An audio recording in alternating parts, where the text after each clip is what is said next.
soy Kurt. Si quieren extender la buena actitud hasta la carretera, les cuento que pueden tener mi voz en su Waze. Pues sí, recientemente Waze incorporó la voz de un tico a su navegador. A partir de septiembre y por 9 meses, los ticos serán dirigidos por la voz de un costarricense y frases populares para amenizar el viaje. Salimos a probar la voz tica de Waze y así es como suena. Todo listo, vámonos. En 200 metros, gire hacia la izquierda. Gire a la derecha.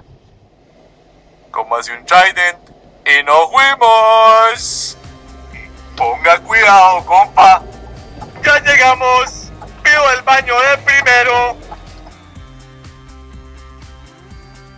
Con 500.000 usuarios activos, San José es la tercera ciudad de Latinoamérica que más usa Waze.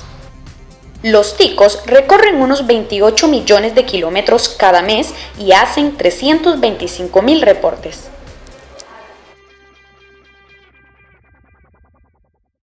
Ojo.